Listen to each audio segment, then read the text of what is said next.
Thank you for coming. We're standing in front of 290 Broadway, which is a federal building where my district office is and where immigration court is. Today, I had the opportunity to both observe immigration court and observe observe plainclothes officers wearing masks, arresting and detaining immigrants who were here to appear in front of a judge as part of their court case.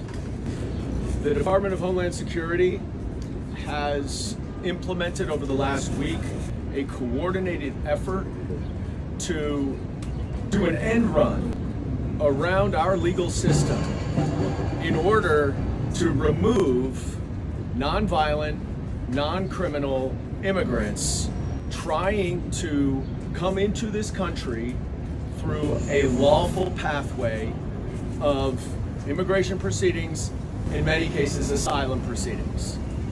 And by recommending dismissal of their cases, the Department of Homeland Security is essentially taking jurisdiction away from the court, removing the asylum application from the move going forward, and then allowing the immigration agents to arrest these people and put them in a deportation proceeding under a different authority than the one that they just dismissed, which has fewer rights and applies in very few circumstances, almost never internally in the country, almost always at the border.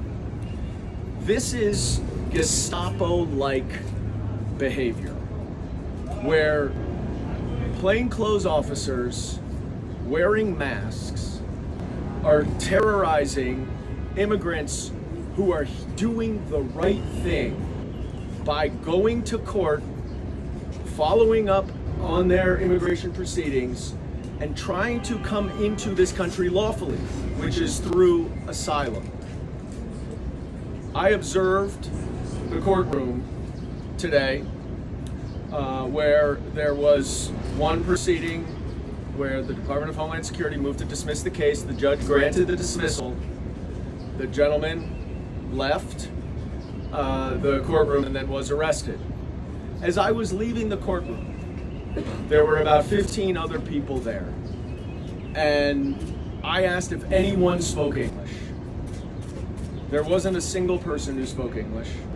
There did not appear to be a single lawyer there representing them. These are routine appearances. They're updates. They're administrative. There is no reason for anyone to have expected anything unusual to happen today. And yet they're ripped away from their families, from their communities, even though they're trying to do the right thing, pursue the American dream, come to this country, as so many of us and our ancestors have, for the promise of the American dream. Finally, let me focus on some of the interactions I had with the ICE agents. I was a federal prosecutor for 10 years right there. I worked with the Department of Homeland Security. I worked with ICE agents. I worked with Homeland Security's investigations. I have never seen any plainclothes officer wearing a mask. And I asked them, why are you wearing a mask? One person told me, because it's cold. I asked him if he would testify to that under oath, and he walked away and wouldn't respond to me. Another person admitted that they're wearing masks so that they are not caught on video. And my question to them is, if what you are doing is legitimate, is lawful, is totally above board, why do you need to cover your face? Law enforcement officers do not cover their face. And in fact, the Trump administration is cracking down on universities for allowing protesters to wear masks. So apparently it is not okay to wear a mask if you are protesting the government, but it is okay if you are the government to wear masks and in order to shield your face from the public. This is not America. This is not who we are. And if you are a violent criminal, if you're a convicted criminal, then you should be deported. I 100% agree with that. But these people are doing it the right way. They're not criminals. They're not, quote, murderers. They're not, quote, rapists that Stephen Miller talks about all the time. They're trying to seek a better life. They're trying to escape horrific conditions at home in order to come to this great democracy and pursue the American dream. This is not who we are. This is not how our government should behave. And we will continue to demand answers from the Department of Homeland Security about what they are doing, why they are doing it, and why they are doing this end run around the legal process. Happy to take some questions. As an American, what was your own personal, visceral reaction to seeing what you saw? Well, it hits especially home for me. My grandmother escaped anti-Semitism in Ukraine, came here through Ellis Island, was welcomed into this country. Her family resettled down in Baltimore, Washington, D.C. Her brother worked and sent my grandmother through college. That's the American dream. I'm also, as a Jew, very familiar with the Gestapo in Nazi Germany, and other forms of secret law enforcement in Russia and elsewhere that used fear and intimidation and under the cover of night, under the cover of masks, in order to terrorize people that they did not like. And ultimately, what this comes down to is not anything having to do with the border. It is not anything having to do with our immigration system. It is simply an effort by the Trump administration to remove as many foreigners as possible from this country so that they can return to the 1950s under this great replacement theory and go back to a world of white supremacism that does not include immigrants trying to come to this country to seek a better life. Can you give us a sense of from when these hearings begin to when the case is dismissed to them being in ICE custody? How long a period of time is that? You mean after the dismissal? From the start of their hearing to when they're being deported in ICE custody, how long a time period are we talking? 10 minutes, 15 minutes. They go up to the court. The government lawyer moves to dismiss the case. In many cases, the judge agrees to dismiss the case because the judge doesn't have that much discretion. I think, I don't know, because I don't speak Wolof or Spanish, which is what everybody was speaking up there, but my guess is that they either just think that their removal proceedings are being dismissed. They leave. There were several ICE agents right outside the courtroom, which is on a higher floor, and then they notify a dozen or so agents who were in the lobby here that a particular person is coming downstairs, and they are waiting for them to come out of the elevator when they arrest them. So, 10 minutes is my best estimate. Congressman, there's a law in New York State that says ICE agents cannot arrest. They can't even come into state courthouses and essentially arrest immigrants in state courts. Is that something that you think can or should be extended to federal courts within New York State's boundaries? Legally, could that happen? No. Whatever the state law is does not apply to a federal building. But what I will say, actually, is that there were a couple of reporters who were here witnessing it, videotaping it. One of the ICE agents started yelling at the reporter to put the phone away, to stop videotaping it, making the argument that it's a federal building and you're not allowed to videotape, which is flatly not the case. Simply not true, not accurate. You're allowed to videotape in a public space in a federal building. You can't videotape in a courtroom, but in the lobby you are allowed to videotape. But again, they're trying to do this under the cover of darkness, in secret as much as possible. And the question for every American to ask is why? Why are they covering their faces? Why are they trying to avoid being videotaped? Can you tell us how many immigrants you actually saw maybe get detained or arrested in the amount of time that you were actually observing for?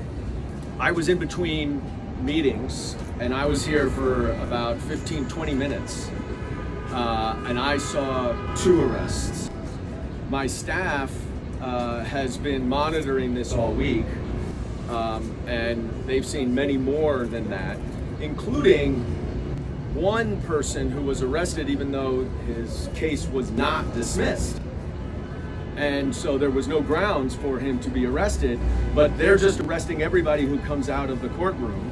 In that particular case, the individual had an advisor with him who told him that he should object to the dismissal of the case, which he did, and the judge therefore did not grant the dismissal.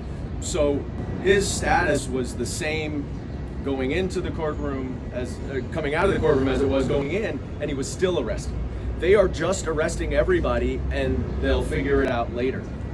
And I wanted to follow up. You know, the question now is, if the immigrants that are doing the right thing, coming to court so they can get permanent legal status here, are getting arrested just as if somebody doesn't come to court, you know, what's your message?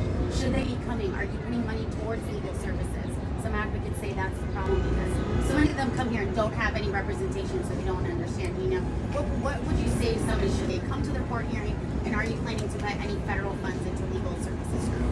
Well, I've sponsored legislation that would increase federal funding for immigration attorneys, especially for children. And we're seeing children around the country who are very ill and who were legally let into the country for humanitarian relief are being deported and face imminent death upon deportation. They're 4 years old.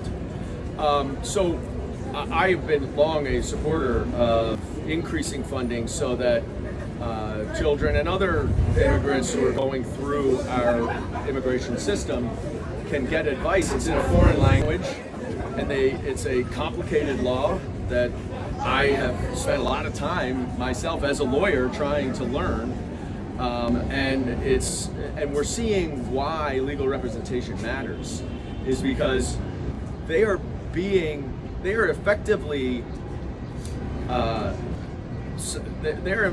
enduring a sneak attack against them because they're doing the right thing.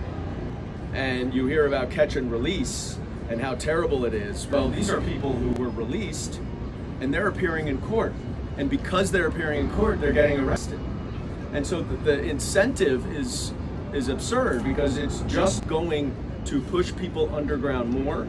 It's going to encourage people to avoid the legal system, to avoid following proper procedures.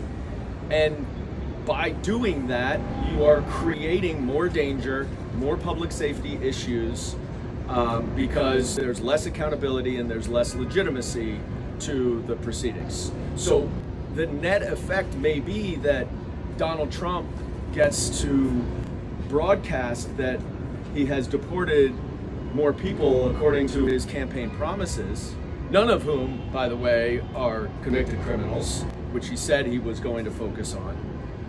But you're making the problem much, much worse. Congressman, the way you describe this, some people would hear this and it sounds like these are federal agencies, different federal agencies. They might use the word conspiring to create this as a policy, as a tactic for dealing with undocumented immigrants. How would you describe that? It is clearly a coordinated effort between the Homeland Security lawyers and ICE, which is a separate division of the Department of Homeland Security. One other note, one of the agents that I approached and spoke to today is an FBI agent. Apparently, headquarters of the FBI has directed agents, a part of the FBI, to join these operations to support ICE officials. So when you talk about a coordinated effort, it's bigger than just the Department of Homeland Security. It is also the FBI. They're, of course, being taken away from investigating serious crimes so they can stand by while plainclothes officers arrest nonviolent, non-criminal immigrants going through the proper procedures. Yet again, making our communities less safe. Can you just sort of clarify for us, what are you going to do about it? What can you do about it? Well, I think first what today's purpose was to understand exactly what was going on. We have seen this over the course of the last week or so, not just here in Manhattan, but around the country. And so I wanted to see it firsthand to understand exactly how this was working and what was going on.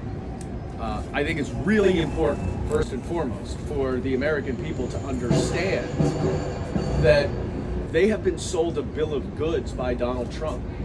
He is not removing bad people, criminals, so-called murderers, so-called child rapists that he seems to describe every immigrant as being.